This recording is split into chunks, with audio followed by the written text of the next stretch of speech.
एक छोटे से गांव वीरपुर में शिवराम नाम का एक मेहनती लकड़हारा अपनी पत्नी गोमती के साथ रहता था। शिवराम दिन रात मेहनत करता, लेकिन उनकी गरीबी जैसे उनका पीछा ही नहीं छोड़ती। जरा इन बर्तनों की तरफ भी नजर डालो, कब तक यूं ही उम्मीदों के सहारे जीते रहेंगे हम। शिवराम, जो अभी अभी जंगल जाने की तैयारी कर रहा था, अपनी पत्नी की आवाज सुनकर रुक गया। क्या हुआ गोमती, सुबह सुबह क्यों परेशान हो रही हो? परेशान ना हो तो क्या करूं? पूरे गांव में हमारी ही ऐसी बदकिस्मत चौखट है जहां महीने के आधे दिन चूल्हा खाली जलता है। गोमती की आवाज में दर्द था और उस दर्द के पीछे छुपी थी सालों की भूख, अधूरी इच्छाएं और टूटी हुई उम्मीदें। पड़ोस की औरतें नए कपड़ों की बातें करती हैं, गहनों की बातें करती हैं, और मैं यहाँ 2 वक्त की रोटी के लिए तरसती हूँ। शिवराम ने गहरी सांस ली। उसके चेहरे पर थकान तो थी, मगर हार नहीं थी। गोमती, तुम जानती हो, मैं मेहनत करने में कोई कसर नहीं छोड़ता। सुबह सूरज निकलने से पहले जंगल जाता हूँ और शाम को भारी बोझ उठाकर लौटता हूँ। और उसके बाद क्या मिलता है? कुछ सूखी लकड़ियां और खाली हाथ। ये शब्द तीर की तरह शिवराम के दिल में चुभ गए, लेकिन उसने खुद को संभाला। लकड़ी काटना ही हमारा काम है गोमती, यही हमारे पुरखों का हुनर है। बस यही समस्या है, तुम उसी पुराने रास्ते पर चल रहे हो जहां मंजिल ही नहीं है। गोमती अब टूट चुकी थी। उसके शब्दों में अब शिकायत नहीं, बल्कि बगावत थी। दुनिया में और भी काम है, तुम किसी जमींदार के यहाँ काम क्यों नहीं करते? शहर क्यों नहीं जाते? शिवराम कुछ पल के लिए चुप हो गया। उसके पास जवाब था, मगर हालात उसके खिलाफ थे।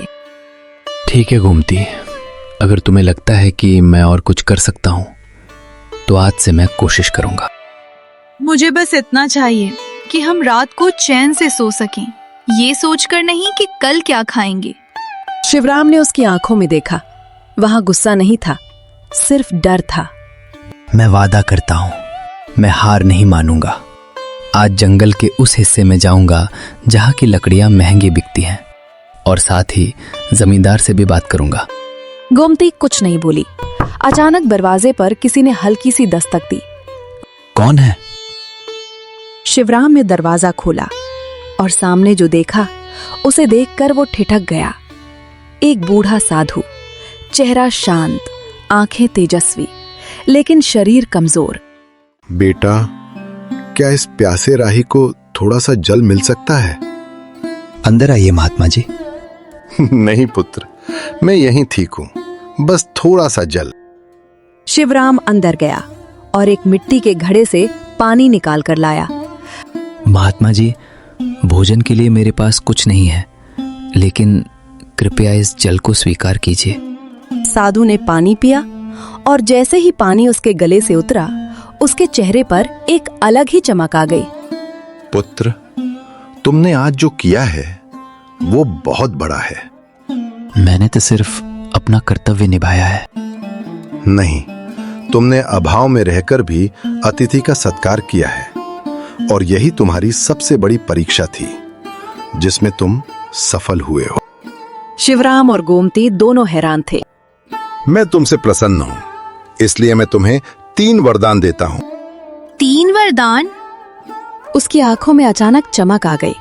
उसे लगा अब उसकी जिंदगी बदलने वाली है। जो भी मांगोगे मिलेगा, धन, महल, शक्ति, कुछ भी। शिवराम गहरी सोच में पड़ गया। क्या मांगू? धन, महल? नहीं, मुझे कुछ ऐसा चाहिए जो हमेशा काम आए। कुछ पल की खामोशी के बाद, महात्मा जी, मेरी पहली इच्छा है, मेरी कुल्हाड़ी ऐसी हो जाए कि जो भी उसे पकड़े वो मेरी आज्ञा के बिना उसे छोड़ ना सके। ये क्या मांग लिया? तथास्तु। एक चमक उठी और कुल्हाड़ी बदल गई। दूसरी इच्छा बताओ। ये कुर्सी, जो भी इस पर बैठे वो मेरी अनुमति के बिना उठ ना सके। तथास्तु। गोमती अब बेचैन होने लगी थी। अब आखिरी वरदान, सोच लो। ये मौका था सब कुछ बदलने का। मेरा ये थैला इसमें जो भी जाए वो मेरी इच्छा के बिना बाहर ना आ सके। तथास्तु। तीनों वरदान पूरे हो गए और अगले ही पल साधु अदृश्य हो गया। ये तुमने क्या किया? उसकी आंखों में गुस्सा और दिल में टूटे सपनों का दर्द था। तुम्हें धन मांगना चाहिए था, महल मांगना चाहिए था, और तुमने क्या मांगा? कुल्हाड़ी, कुर्सी और थैला। शिवराम शांत था। जो दिख रहा है वो सच नहीं है गोमती, इनमें छुपा है हमारी किस्मत बदलने का रास्ता। गोमती को उसकी बातों पर भरोसा नहीं था। तुमने आज साबित कर दिया कि तुम कभी हमारी किस्मत नहीं बदल सकते। उसकी आंखों से आंसू बह रहे थे, लेकिन उन आंसुओं में प्यार नहीं, सिर्फ शिकायत थी। भगवान खुद हमारे दरवाजे आए थे और तुमने उनसे क्या मांगा? एक कुल्हाड़ी, एक कुर्सी और एक थैला। शिवराम चुपचाप खड़ा था। उसके चेहरे पर न पछतावा था न ही गुस्सा, बस एक अजीब सा आत्मविश्वास था।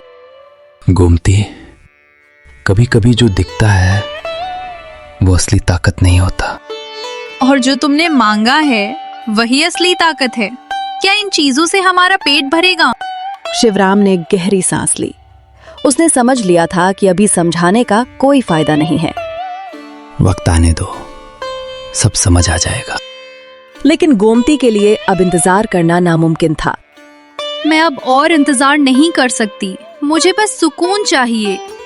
उसके ये शब्द शिवराम के दिल को अंदर तक चीर गए। कुछ पल की खामोशी के बाद शिवराम ने अपनी कुल्हाड़ी उठाई और बिना कुछ कहे झोपड़ी से बाहर निकल गया। सूरज आसमान में चढ़ चुका था और शिवराम अकेला वीरपुर के घने जंगल की ओर बढ़ रहा था। उसके मन में एक ही सवाल गूंज रहा था। क्या मैंने सच में गलती कर दी? अगर मैं सोना मांग लेता तो आज गोमती खुश होती। शायद मैंने सच में बहुत बड़ी भूल कर दी। जंगल आज कुछ अलग लग रहा था। पेड़ ज्यादा घने, हवा ज्यादा भारी और सन्नाटा कुछ ज्यादा ही डरावना, जैसे कोई कहीं छिपकर उसे देख रहा हो। अचानक झाड़ियों के पीछे से एक अजीब सी सरसराहट हुई। शिवराम सतर्क हो गया। कौन है वहां? एक बूढ़ा आदमी सामने आया। उसका चेहरा झुर्रियों से भरा था, लेकिन उसकी आंखों में एक अजीब चमक थी और उसके होठों पर एक कुटिल मुस्कान। डर गए क्या लकड़हारे? शिवराम ने उसे गौर से देखा। कुछ तो अजीब था उसमें। आप कौन हैं और यहाँ क्या कर रहे हैं? मैं कौन हूँ ये जानकर क्या करोगे? तुम्हारे चेहरे पर जो परेशानी है वही काफी है मुझे समझने के लिए। शिवराम थोड़ा असहज हो गया। गरीबी, भूख और पत्नी के ताने, यही सब चल रहा है ना तुम्हारी जिंदगी में? ये सुनकर शिवराम के चेहरे का रंग उड़ गया। आपको ये सब कैसे पता? मैं इस जंगल का पुराना निवासी हूँ। लोगों के दिल पढ़ना मेरी आदत है। तभी शिवराम की नजर उसके पैरों पर पड़ी और वो डर के मारे पीछे हट गया। वो पैर इंसानों जैसे नहीं थे, बल्कि बकरी के खुर जैसे थे। तुम इंसान नहीं हो, तुम वही हो ना, वो मायावी राक्षस? कुछ पल के लिए सन्नाटा छा गया। फिर तुम तो उम्मीद से ज्यादा चालाक निकले। अचानक उसका रूप बदलने लगा और आवाज भारी और डरावनी। हाँ, मैं ही हूं इस जंगल का स्वामी, एक मायावी राक्षस। शिवराम के शरीर में डर की लहर दौड़ गई, लेकिन उसने खुद को संभाला। तुम मुझसे क्या चाहते हो? मैं तुम्हारी गरीबी खत्म करना चाहता हूं। उसने अपने हाथ घुमाए और अचानक हवा में 3 थैलियां प्रकट हो गईं, सोने की चमचमाती मोहरों से भरी थैलियां। ये लो, इतना धन कि तुम जिंदगी भर ऐश करो। शिवराम की आंखें फैल गईं। बस बदले में एक छोटी सी शर्त। क्या शर्त? आज से ठीक 1 साल बाद तुम मेरे साथ चलोगे मेरे लोक में और मेरी गुलामी करोगे हमेशा के लिए। ये सुनते ही शिवराम के पैरों तले जमीन खिसक गई। ये तो मेरी जिंदगी खत्म कर देगा। लेकिन तभी उसे गोमती के आंसू याद आए, उसके शब्द, उसकी भूख। अगर मैं ये धन ले लूं तो कम से कम 1 साल उसे खुश रख सकता हूं, और तब तक मैं इन वरदानों का इस्तेमाल करके इस राक्षस से बचने का रास्ता निकाल लूंगा। उसने राक्षस की तरफ देखा। ठीक है, मुझे ये सौदा मंजूर है। राक्षस की आंखों में चमक आ गई। बहुत बढ़िया, तुमने समझदारी दिखाई है। उसने थैलियां शिवराम की ओर बढ़ा दी। याद रखना, ठीक 1 साल बाद मैं तुम्हें लेने आऊंगा। अगर भागने की कोशिश की तो पूरा गांव जलाकर राख कर दूंगा। इतना कहकर वो गायब हो गया। शिवराम भारी मन और भारी थैलियों के साथ घर की ओर चल पड़ा। रास्ते में उसने मिठाइयां खरीदी, नए कपड़े खरीदे और ढेर सारा सामान। गोमती, देखो मैं क्या लाया हूं। गोमती बाहर आई और सामने का नजारा देखकर स्तब्ध रह गई। ये सब क्या है? सोना, मिठाइयाँ, कपड़े। तुमने ये सब कहाँ से लाया? कहीं चोरी तो नहीं की? शिवराम कुछ पल के लिए चुप रहा। मुझे एक बड़ा काम मिला है, ये उसी की पेशगी है। गोमती खुश तो हुई, लेकिन उसके दिल में एक डर बैठ गया। समय कभी रुकता नहीं, और देखते ही देखते वो 1 साल जो खुशियों और ऐशो आराम में बीता था, अब अपने अंत की ओर बढ़ चुका था। आज वही दिन है ना? हाँ, आज 1 साल पूरा हो गया है। गोमती के हाथ कांपने लगे। तो क्या तुम सच में उसके साथ चले जाओगे? शिवराम ने उसकी ओर देखा। इस बार उसके चेहरे पर डर नहीं था, बल्कि एक अजीब सा आत्मविश्वास था। नहीं गोमती, आज मैं उसे दिखाऊंगा कि एक इंसान की बुद्धि किसी भी राक्षस से बड़ी होती है। गोमती हैरान थी, लेकिन उसके अंदर कहीं एक उम्मीद जागी। तुम बस अंदर रहना, चाहे कुछ भी हो जाए, बाहर मत आना। पर अगर कुछ हो गया तो? कुछ नहीं होगा। इस बार खेल उसके नियमों से नहीं, मेरे नियमों से होगा। सूरज ढलने लगा, हवा तेज हो गई, और फिर लकड़हारे, समय पूरा हुआ। 1 साल तक खूब ऐश किया ना, अब चल मेरे साथ, तेरी गुलामी का समय आ गया है। शिवराम बिल्कुल शांत खड़ा था। प्रणाम मालिक, मैं तो आपका ही इंतजार कर रहा था। राक्षस थोड़ा चौंका। अरे, इतना शांत, डर नहीं लग रहा? डर क्यों लगेगा मालिक, आपने मुझे 1 साल तक राजा बनाकर रखा, अब आपका कर्ज चुकाने का समय है। राक्षस उसकी बातों से थोड़ा खुश हुआ, लेकिन पूरी तरह आश्वस्त नहीं था। बस जाने से पहले एक छोटी सी विनती है। बोल, जल्दी बोल। मैंने अपने परिवार के लिए कुछ लकड़ियां इकट्ठा की हैं, ताकि मेरे जाने के बाद उन्हें ठंड में परेशानी ना हो।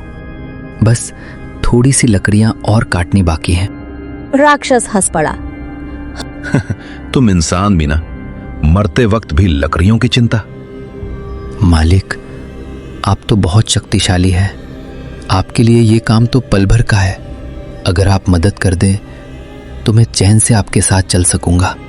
राक्षस के अहंकार को यही चाहिए था।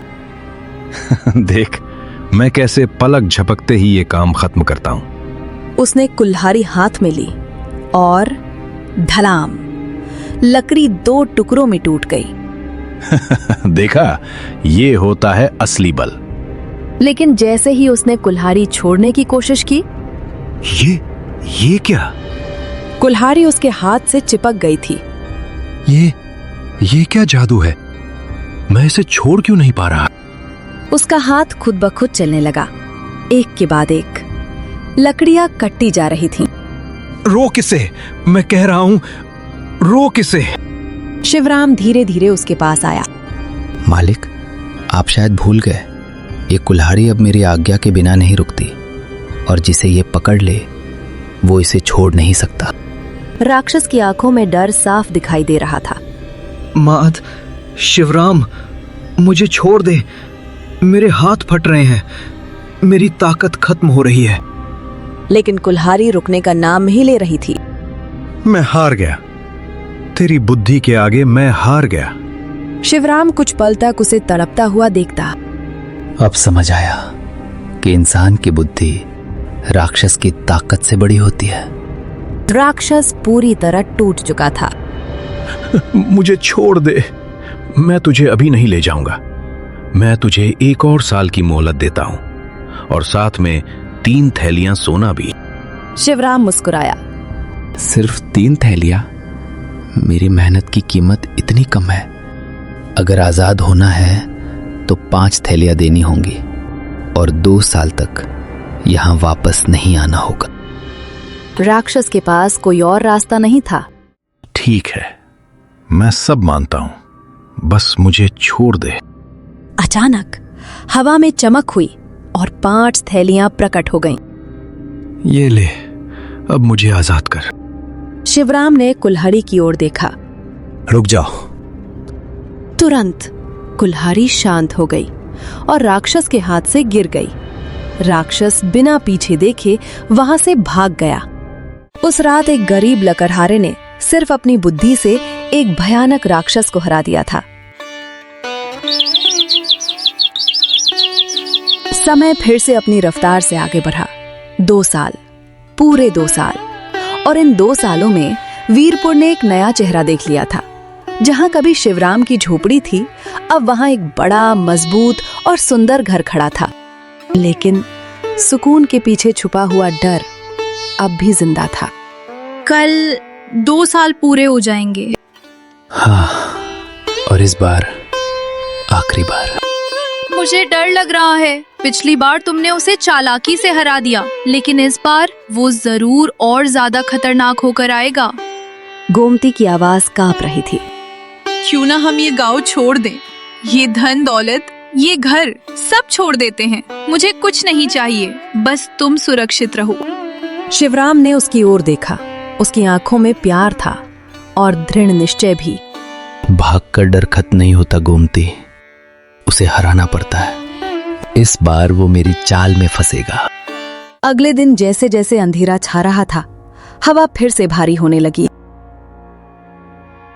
ओ लकड़हारे, बाहर निकल। इस बार उसकी आवाज पहले से भी ज्यादा खतरनाक थी। शिवराम बाहर आया, पूरी तरह शांत, बिना किसी डर के। पिछली बार तूने मुझे धोखा दिया था, लेकिन इस बार मैं तेरी किसी चाल में नहीं आने वाला। मालिक, उस दिन के लिए मैं क्षमा चाहता हूं। वो तो बस एक मजाक था। मजाक? हाँ, अब मैं समझ चुका हूं। आपसे बचना नामुमकिन है। राक्षस के चेहरे पर घमंड लौट आया। अच्छा है, देर से ही सही, समझ तो आया।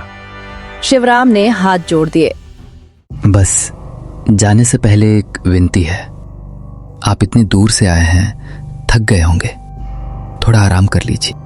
उसने आंगन की ओर इशारा किया। देखिए, आपके लिए खास कुर्सी रखी है, बस 5 मिनट बैठ जाइए, फिर मैं आपके साथ चलने को तैयार हूं। राक्षस ने चारों ओर देखा। न कुल्हाड़ी थी, न कोई हथियार, बस एक साधारण कुर्सी।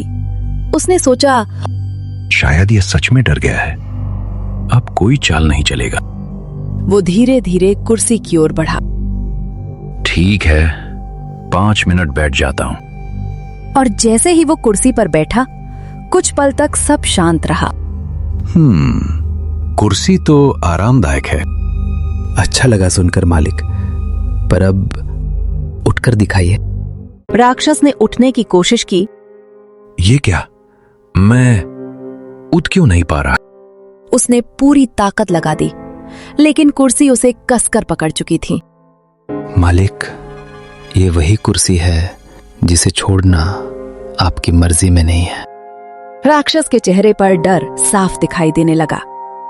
तूने फिर धोखा दिया, मुझे छोड़ दे, मेरी हड्डियां टूट रही हैं, मुझे आजाद कर। शिवराम उसके सामने खड़ा था, इस बार पूरी तरह नियंत्रण में। आज खेल मेरे हाथ में है। मुझे छोड़ दे, मैं तुझे कभी नहीं छूंगा। अगर आजाद होना है तो इस बार कीमत ज्यादा होगी। जो कहेगा दूंगा। मुझे 10 थैलियां सोने की चाहिए और 5 साल तक तुम इस इलाके के पास भी नहीं आओगे। राक्षस के पास कोई विकल्प नहीं था। मंजूर है, सब मंजूर है। अचानक हवा में तेज चमक हुई और 10 थैलियां प्रकट हो गईं। अब मुझे छोड़। शिवराम ने शांत होकर कहा, आजाद हो जाओ। अगले ही पल राक्षस कुर्सी से उछलकर दूर जा गिरा। वो बिना पीछे देखे भागता चला गया। उस दिन एक साधारण लकड़हारे ने न सिर्फ एक राक्षस को हराया बल्कि अपनी किस्मत को भी बदल दिया। तुम सही थे, तुमने जो मांगा था वही हमारी असली ताकत थी। सही समय पर सही चीज का इस्तेमाल, यही असली बुद्धि है। और इस तरह एक गरीब लकड़हारा अपनी समझदारी, धैर्य और बुद्धि से न सिर्फ अमीर बना बल्कि हर खतरे को भी मात दे गया।